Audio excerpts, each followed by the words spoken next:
நீதிக்கு இடையிலான போராட்டமே மனித குலத்தின் வரலாறு என்றார் அறிவுலக மேதை காரல் மார்க்ஸ். ஒடுக்கிய ஆரிய இனத்திடமிருந்து போராடி விடுதலை பெற்ற ஒடுக்கப்பட்ட இனத்தின் வரலாறே திராவிட இயக்க வரலாறு. ஆரியத்தின் ஆதிக்கத்திற்கும் வருணாசிரம தர்மத்திற்கும் ஆட்பட்ட திராவிட இனத்தை சாதிகளாக பிரித்து அடக்கி ஒடுக்கி உரிமைகளை பறித்த ஆதிக்க சக்திகளை எதிர்த்து போராடி 2000 ஆண்டுகளுக்கு மேலாக இருந்த இன இழிவை 1 நூற்றாண்டு காலத்திற்குள் துடைத்தெறிந்த போராட்டத்தில் உயிர் நீத்த பல தீரர்களை கொண்ட இயக்கமே திராவிட இயக்கம்.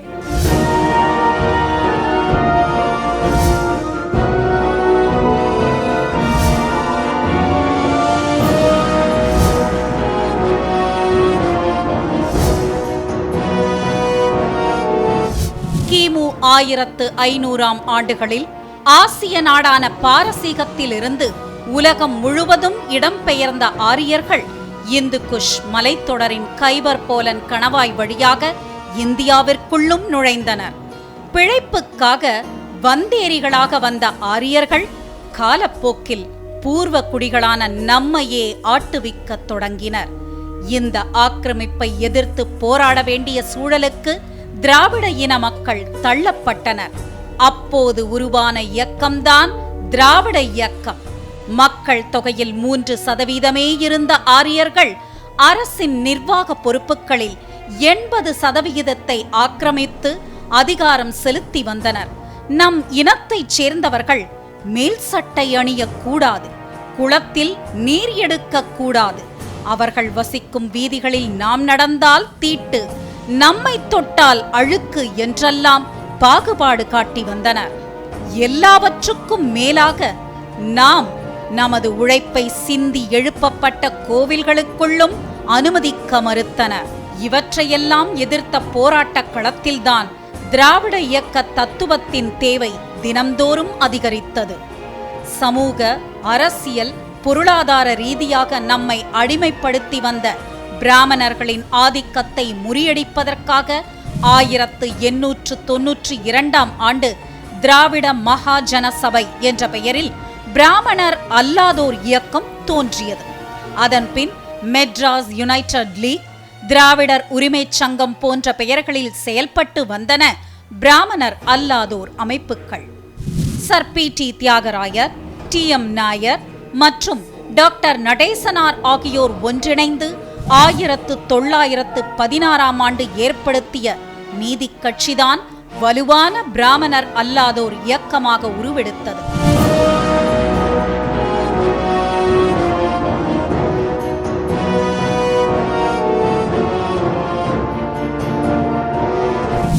அரசியல் ரீதியாக ஆட்சி அதிகாரத்தை கைப்பற்றினால் மட்டுமே ஒடுக்கப்பட்ட மக்களுக்கு சமூக நீதி கிடைக்கச் செய்ய முடியும் என்பதால் 1920ஆம் ஆண்டு நடைபெற்ற பொதுத் தேர்தலில் போட்டியிட்டு அப்போதைய சென்னை மாகாணத்தில் ஆட்சி அமைத்தது நீதி கட்சி.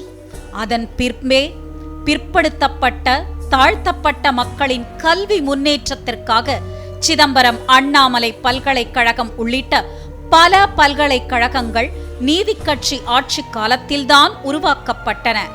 பிற்படுத்தப்பட்ட இனத்தவரின் முன்னேற்றத்திற்காக வகுப்புவாரி பிரதிநிதித்துவம் எனப்படும் இடஒதுக்கீடு முறை 1925இல் கொண்டு வரப்பட்டது.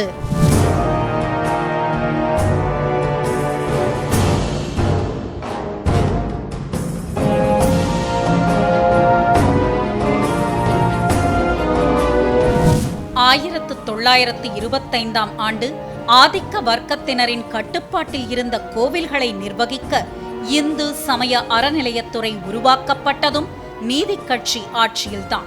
அதன் பிறகே சாமானிய மக்கள் ஆலயங்களுக்குள் நுழைய முடிந்தது. சுமார் 10 ஆண்டுகள் நடைபெற்ற நீதி கட்சி ஆட்சியில்தான் பிற்படுத்தப்பட்ட தாழ்த்தப்பட்ட வகுப்பு மாணவர்களின் கல்வி வளர்ச்சிக்கு அதிக கவனம் செலுத்தப்பட்டது. இந்த மாபெரும் சமூக புரட்சியை மக்கள் யுக புரட்சி என கூறி கொண்டாடி மகிழ்ந்தனர்.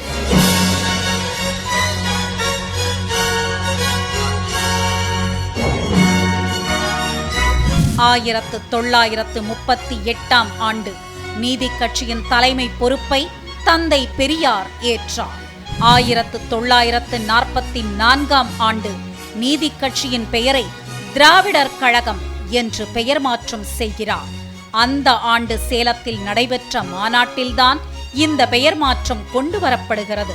தொடர்ந்து திராவிடர் கழகத்திற்கு என தனி கொடி உருவாக்கப்பட்ட போது என்ன நிறங்கள் அதில் இடம்பெறலாம் என்று முன்னணி தலைவர்கள் பரிசீலித்துக் கொண்டிருந்தனர்.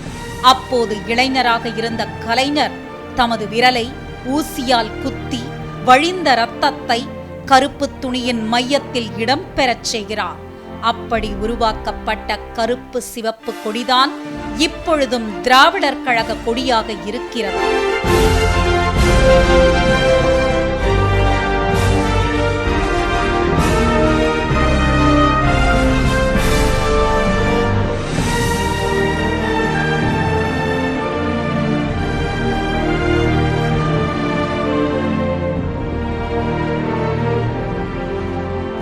பெரியார் திராவிட கழக தலைவரான பின் அவரது அயராத உழைப்பும் பகுத்தறிவு பிரச்சாரமும் தமிழகத்தில் பெரும் தாக்கத்தை ஏற்படுத்தியது.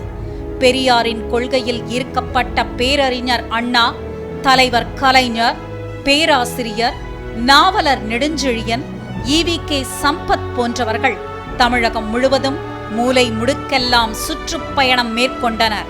வீழ்ந்து கிடந்த தமிழ்ச் சமுதாயத்தை தட்டி எழுப்பி எழுச்சியுறச் செய்தனர்.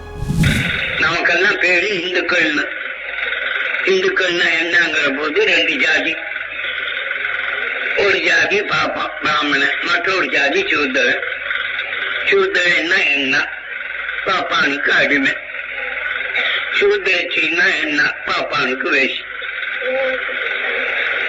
இதுதான் சட்டம். இன்றைய தினம் நம்ம ஆளுகிற அரசியல் சட்டம் இருக்குது, அதில் இருக்கலாம்.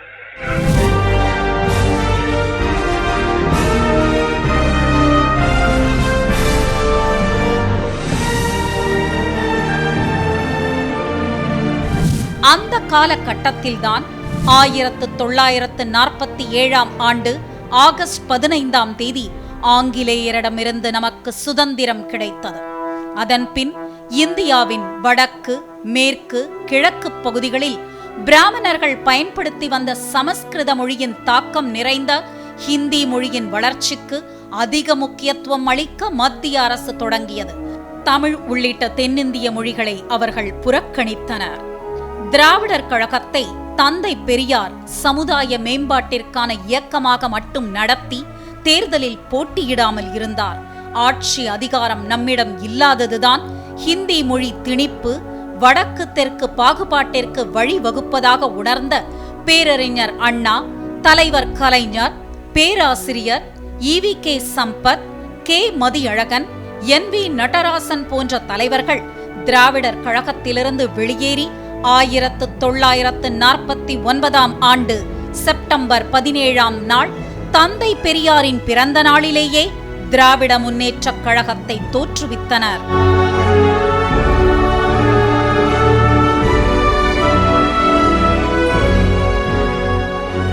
பார்ப்பனர்களின் ஆதிக்கத்திலிருந்து விடுபட தொடங்கப்பட்ட இயக்கம்தான் நீதி கட்சி. பார்ப்பனர்களின் ஜாதி அடிப்படையான வைதீக ஆதிக்கத்தை ஒழிப்பதற்காக பிறந்த இயக்கம்தான் சுயமரியாதை இயக்கம். இந்த இரண்டு குறிக்கோள்களும் சேர்ந்ததுதான் திராவிடர் கழகத்தின் லட்சியம்.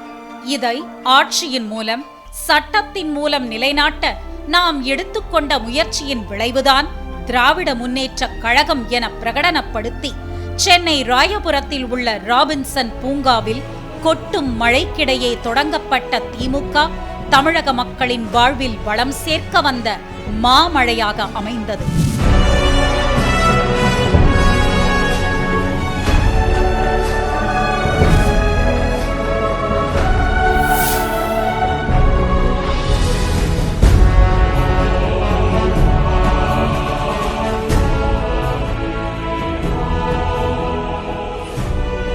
பாலைவனம் சோலைவனமாக வேண்டும், அங்கு பசுங்கிளிகள் பாடிடவும் வேண்டும். இது வெறும் கவிதையாகவே இன்றென்று இருந்திடம் கூறப்பட்டதல்ல. செயல்படுத்தி காட்ட முடியும் என்ற உறுதியை நாம் அனைவரும் பெற்றிட தரப்பட்டதே இது போன்ற கவிதைகள். இந்நாள் அந்த உறுதிகளை பெற்றிட வேண்டும்.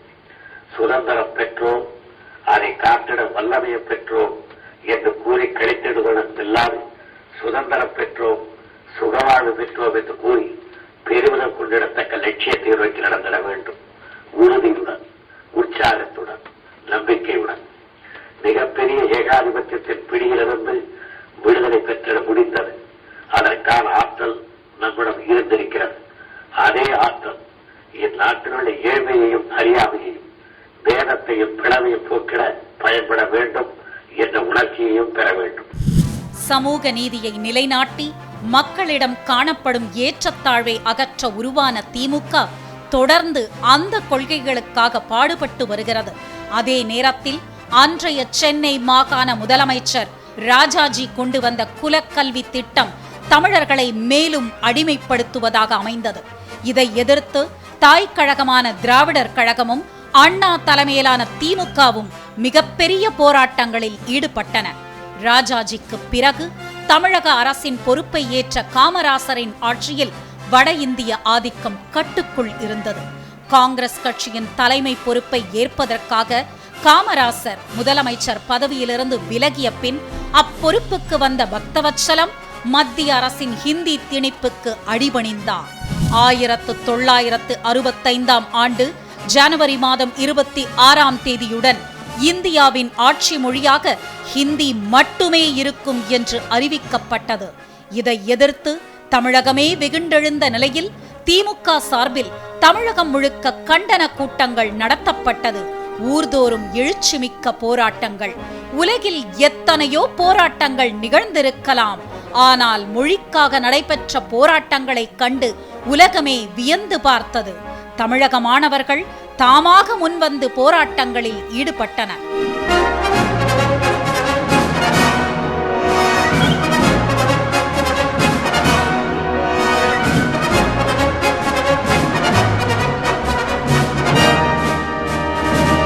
மதுரையில் கல்லூரி வாயில் முன்பாக போராட்டத்தில் ஈடுபட்ட மாணவர்கள் மீது காங்கிரஸ் அரசு தாக்குதலில் ஈடுபட்டதை அடுத்து கலவரமாக மாறியது. காவல்துறையினர் தடியடி நடத்தினர், துப்பாக்கிச் சூட்டிலும் ஈடுபட்டனர். ஹிந்தி எதிர்ப்பு போராட்டத்தில் ஈடுபட்ட தலைவர் கலைஞரை பக்தவத்சலம் அரசு கைது செய்து பாளையங்கோட்டை தனிமை சிறையில் அடைத்தது. சிறை கொட்டடியில் பாம்பு, பல்லி போன்ற கொடும் பூச்சிகளுக்கிடையே நெஞ்சுரத்தோடு சிறைவாசத்தை அனுபவித்தவர் தலைவர் கலைஞர்.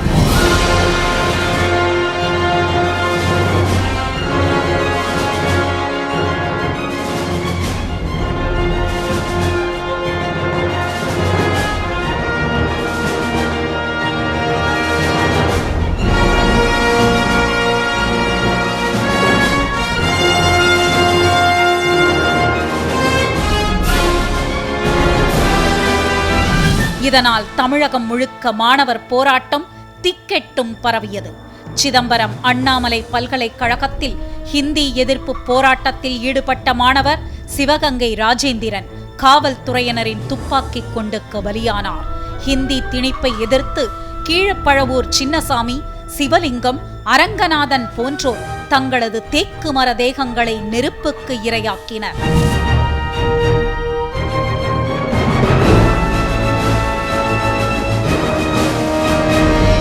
மத்திய அரசின் வட இந்திய ஆதிக்க போக்கும் ஹிந்தி மொழி திணிப்பும் தமிழகத்தில் கோபக்கனலை ஏற்படுத்திய நிலையில் ராஜாஜியும் ஹிந்தி திணிப்பை எதிர்த்து திமுகவுடன் இணைந்து போராடினார்.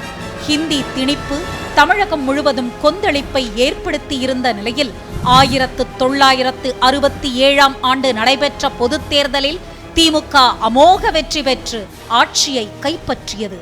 இத்தேர்தலில் 173 இடங்களில் போட்டியிட்ட திமுக 138 இடங்களில் மகத்தான வெற்றி பெற்று அண்ணா தலைமையில் ஆட்சி அமைத்தது.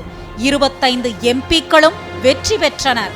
இதனால் நாடாளுமன்றங்களின் இரு அவைகளிலும் 3வது பெரிய கட்சியாக திமுக முகிழ்த்தெழுந்தது.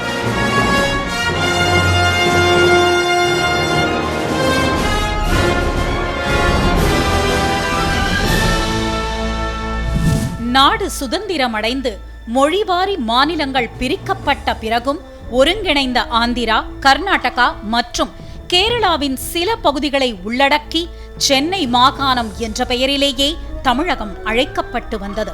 அண்ணா முதலமைச்சராக பொறுப்பேற்ற பிறகு சட்டமன்றத்தில் தீர்மானம் கொண்டு வந்து நிறைவேற்றிய பிறகே அன்னை தமிழகத்தை தமிழ்நாடு என்று அறிவித்து தமிழக மக்களின் நீண்ட நாள் கனவை நிறைவேற்றினார். சுயமரியாதை திருமணச் சட்டமும் அண்ணாவின் ஆட்சியில்தான் நிறைவேறியது. நம் இதயங்களில் வீற்றிருந்த பேரறிஞர் அண்ணா நம்மை விட்டு பிரிந்த பிறகு தமிழகத்தின் ஆட்சி பொறுப்பையும் திமுகவின் தலைமை பொறுப்பையும் ஏற்ற தலைவர் கலைஞர்தான் இன்றும் நம்மை வழிநடத்தி வருகிறார்.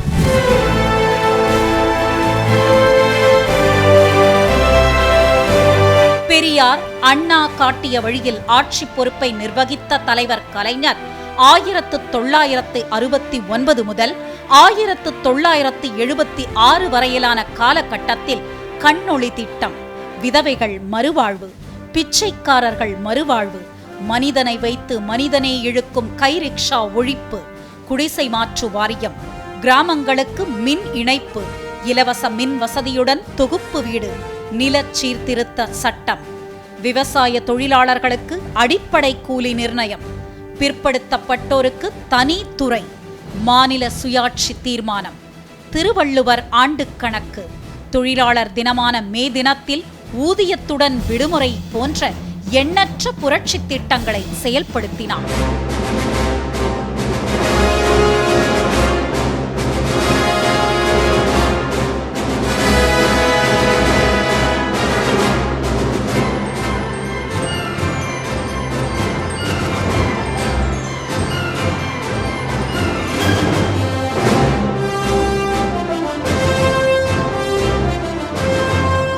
தனது நீண்ட நெடிய அரசியல் பயணத்திற்கிடையே இலக்கியம், எழுத்து, திரைப்படத் துறையிலும் தலைவர் கலைஞரின் பங்களிப்பு இயக்கப் பணிகளுக்கு வலு சேர்த்தது.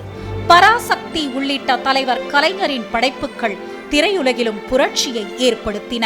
தமிழ் மீதுள்ள அன்பால், பற்றால், பாசத்தால் தமிழ் காத்து தமிழரின் நலங்காக்கும் தொண்டர்க்கு தொண்டனாகிய நான், மணங்கமழும் தமிழே, மனங்கவரும் தாயே, இன்ப மொழியே, அன்பு விழியே, உயிரான தமிழே, உலகில் உயர்வான மொழியே, உன்னை போற்றி புகழ்வதன்றி வேறுபணி எனக்கிலையே எனும் உற்சாக மிகுதியால் தித்திக்கும் தீந்தமிழ் சாரெடுத்து கற்பனை தேன் கலந்து கன்னித்தமிழ் காவியமாம் பூம்புகார் எனும் திரை ஓவியத்தை உங்கள் முன் படைக்கின்றேன்.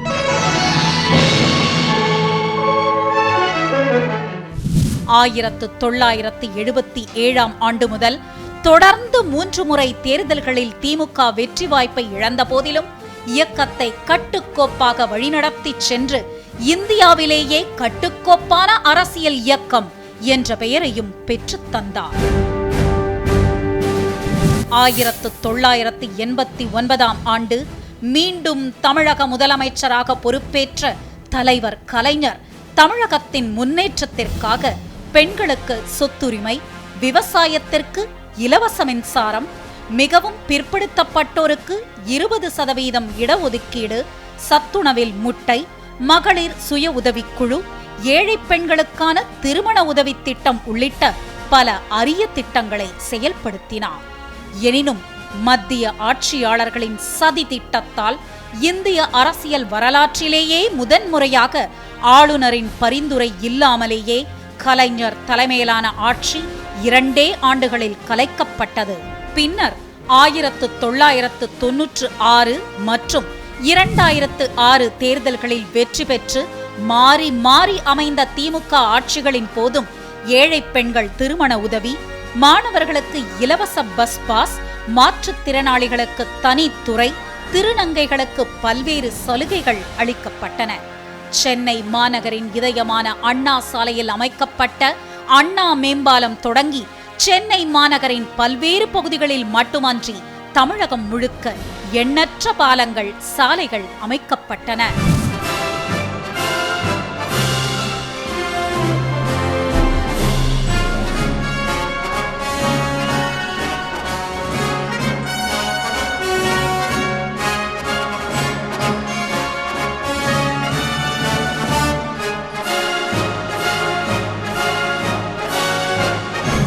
சென்னையைச் சுற்றியுள்ள மறைமலை நகர், ஸ்ரீபெரும்புதூர், இருங்காட்டுக்கோட்டை, ஒரகடம் பகுதிகளில் ஏராளமான தொழிற்சாலைகள் தொடங்கப்பட்டு வாகன உற்பத்தியில் இந்தியாவின் டெட்ராய்ட் என சென்னை அழைக்கப்படும் அளவிற்கு மோட்டார் வாகன தொழிற்பூங்காவாக திகழ்ந்தது. அதே நேரத்தில் மத்திய அரசிலும் திமுக பங்கு பெற்று தலைவர் கலைஞரின் மனசாட்சியாக கருதப்படும் முரசொலி மாறன் போன்றவர்கள் மத்திய அமைச்சர் பொறுப்பை ஏற்றதால் சென்னை டைடல் பூங்கா உட்பட பல இடங்களில் மென்பொருள் பூங்காக்கள் அமைக்கப்பட்டு தகவல் தொழில்நுட்ப மையமாகவும் தமிழகம் மாற்றப்பட்டது. தமிழகம் முழுவதும் இருந்த தேசிய நெடுஞ்சாலைகள் 4 வழிச்சாலைகளாக மாற்றப்பட்டதுடன் ரயில் போக்குவரத்தும் மேம்படுத்தப்பட்டது.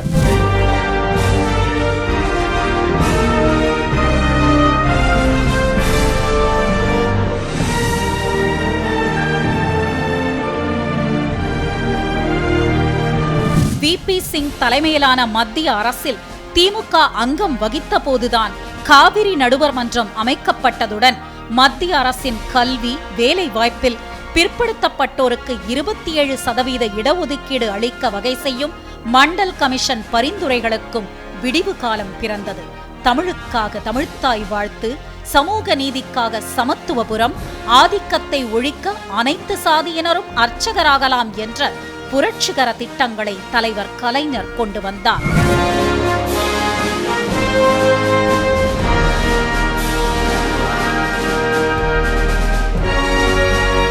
அரசியல்வாதியாக இருந்து பல போராட்டங்களை நடத்தி இருக்கிறார். முதலமைச்சராக இருந்து பல திட்டங்களை செயல்படுத்தி இருக்கிறார்.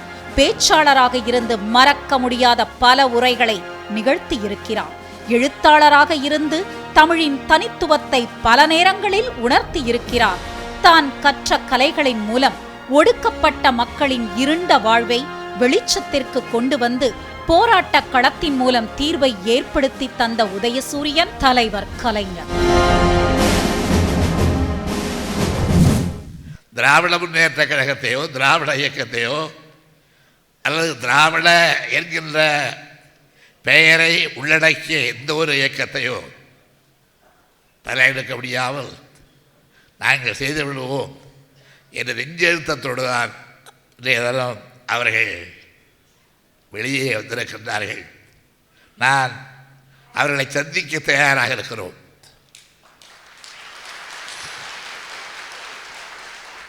இது சாதாரண இயக்கம், 100 என்று சொன்னார்கள். இன்னும் சொல்ல போனால் 1885ஆம் ஆண்டு இந்திய தேசிய காங்கிரஸ் தொடங்கியது என்றால் அதற்கு 40 ஆண்டுகளுக்கு முன்பே 1847ஆம் ஆண்டிலே திராவிட தீபிகை என்ற தமிழ் இதழ் தமிழகத்தில் நடத்தப்பட்டிருக்கிறது. ஆக திராவிட என்கின்ற சொல் நானோ பேராசிரியரோ மேடையிலே இருக்கின்ற யாரோ ஒருவர் கண்டுபிடித்த சொல்லல்ல. ஜனகணமன அதிநாயக ஜெயே, பாரத பாக்கியதாரா, பஞ்சாப் சிந்து குஜராத் மராட்டா, திராவிட உட்கலவங்க.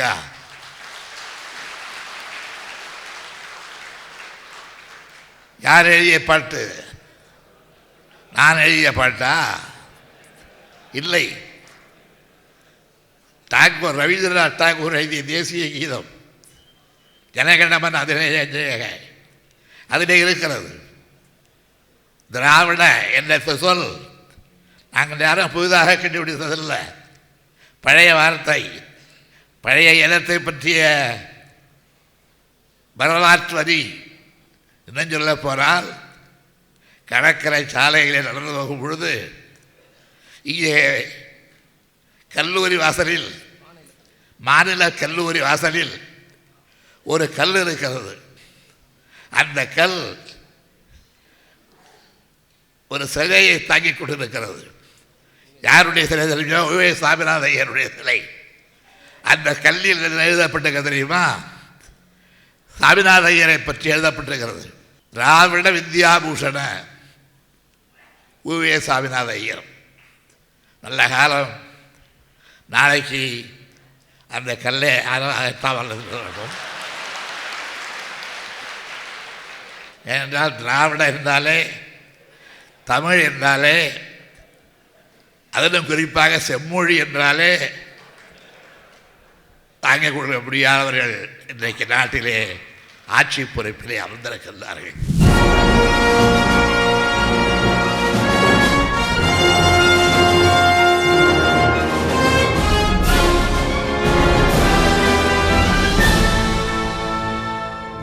திராவிட கழக காலம் தொட்டு திமுகவின் பல்வேறு மாநில, மண்டல, மாவட்ட மாநாடுகளை கண்டவர் தலைவர் கலைஞர். கலைஞரின் உற்ற துணையாக விளங்கும் நம் தளபதி திமுகவின் செயல் தலைவர் பொறுப்பை ஏற்று நம்மை எல்லாம் வழி நடத்துகிறார்.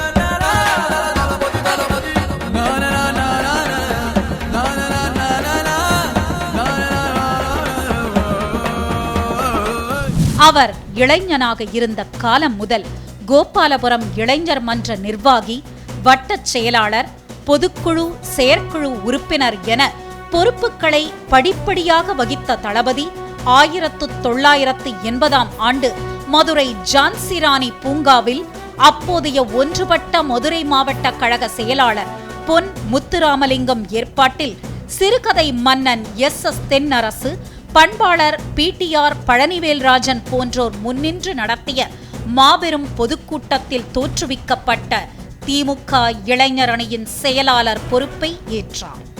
உலகில் உள்ள அரசியல் இயக்கங்களில் வலுவான இளைஞர் அணியாக நம்முடைய அணியினை மாற்றிக் காட்டினார். 1975 ஜூன் 25 நெருக்கடி நிலை பிரகடனப்படுத்தப்பட்டது. எதிர்க்கட்சி தலைவர்கள் மீது மிசா எனும் கொடூரச் சட்டம் பாய்ந்தது. இது சர்வாதிகாரம் என எதிர்த்தார் கலைஞர். திமுக ஆட்சியை மத்திய அரசு கலைத்தது. கலைஞர் வீட்டுக்கு போலீஸ் வந்தது. முரசொலி மாறன், ஸ்டாலின் உள்ளிட்ட திமுக நிர்வாகிகள், மாவட்ட செயலாளர்கள், எம்பிக்கள், MLAக்கள் என 500 பேர் மிசா சட்டத்தின் கீழ் கைது செய்யப்பட்டு சிறையில் அடைக்கப்பட்டனர். பாராட்டுக் களத்தில் மட்டுமல்ல, போராட்டக் களத்திலும் முன்னணியில் இருக்க வேண்டும் என்பது திமுகவின் விதி. இன்னும் சொல்லப்போனால் போராட்டக் களத்தில் முன்னணியில் இருப்பவர்களால் தான் பாராட்டை பெற முடியும். இந்த விதியை கழக குடும்பத்தின் தலைவரின் மகன் என்பதால் மட்டும் மீறிவிட முடியுமா என்ன? போராட்டக் களத்தில் ஸ்டாலினை முந்தியிருக்கச் செய்தார் கலைஞர். துளியும் கலங்காமல் நெஞ்சுறுதியுடன் சிறை சென்றார் ஸ்டாலின். அப்போது அவருக்கு வயது 23. திருமணமாகி 5 மாதங்களே முடிந்திருந்தன. சிறையில் அடைக்கப்பட்டிருந்த கொலை குற்றவாளிகளுடன் வைத்து ஸ்டாலின் மீது தடியடி நடத்தப்பட்டது. கொடுமையான தாக்குதல் காரணமாக அவர் கையில் பட்ட காயத்தின் வடு இப்போதும் மாறவில்லை.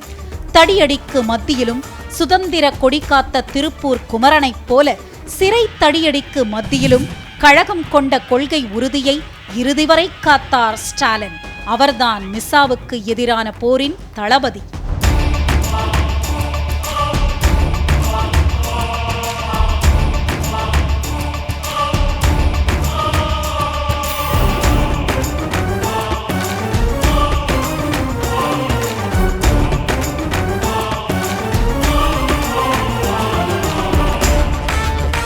சிறை கொட்டடியில் காவல்துறையின் காட்டு மிராண்டித்தனமான கொடுமைகளையும் அனுபவித்து புடம் போட்ட தங்கமாய் அரசியலில் திகழ்வதுடன் சட்டமன்ற உறுப்பினர், சென்னை மாநகரின் மக்களால் தேர்ந்தெடுக்கப்பட்ட முதல் மேயர் என்ற பெருமையை பெற்றதுடன் உள்ளாட்சித்துறை அமைச்சர், தமிழகத்தின் முதல் துணை முதல்வர் என்ற பொறுப்புகளையும் திறம்பட வகித்து வந்துள்ளார்.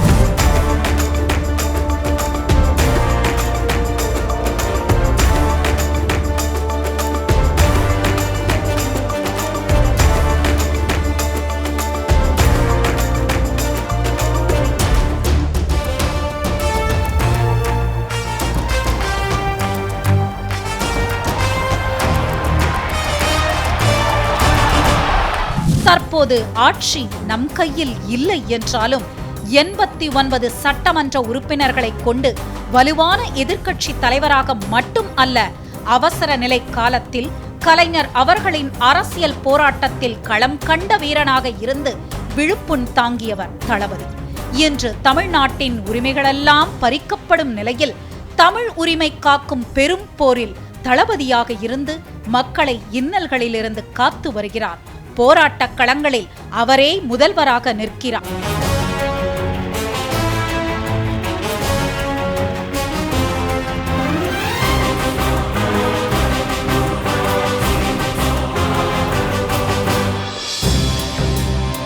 நூற்றாண்டு கால போராட்ட கள வரலாற்றை கொண்ட பெரியார் மண்ணை செம்மைப்படுத்தியவர் அண்ணா, உழுது பயிரிட்டவர் தலைவர் கலைஞர். 50 ஆண்டு கால அரசியல் அனுபவத்தோடு இன்னும் அரை நூற்றாண்டுக்கும் மேலாக இம்மண்ணை நீர் பாய்ச்சி வீரியமிக்க விளைச்சலுக்கு இட்டுச் செல்ல இருப்பவர் நம்முடைய தளபதி. இந்த மண் தந்தை பெரியார் வாழ்ந்த மண். இந்த மண் தந்தை பெரியார் மட்டுமல்ல, அறிஞர் அண்ணா உருவாக்கிய மண். தலைவர் கலைஞர் அவர்கள் இன்றைக்கு நம்ம இயக்கிக் கொண்டிருக்கக்கூடிய மண். இது அவர்களால் பண்படுத்தப்பட்டிருக்கக்கூடிய மண். இந்த மண்ணின் பெருமையை நிலைநாட்ட திராவிட இயக்கம் பாடுபட்டு இருக்கக்கூடிய வரலாற்றை அறிந்து பார்த்து இந்த திராவிட இயக்கத்தை எந்த கொம்பனாலும் தொட்டு கூட பார்க்க முடியாது என்பதற்கு எத்தனை வரலாறுகள் உண்டு.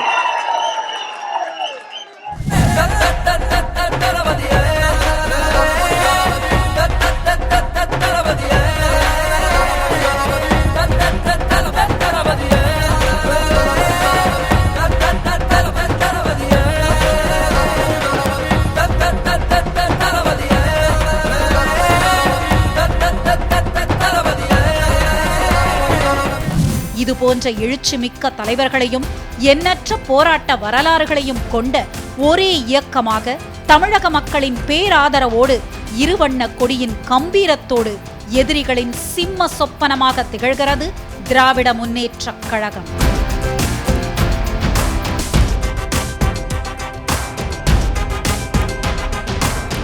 நாளை உதயசூரியன் உதிக்கட்டும், தலைநிமிரட்டும் தமிழகம்.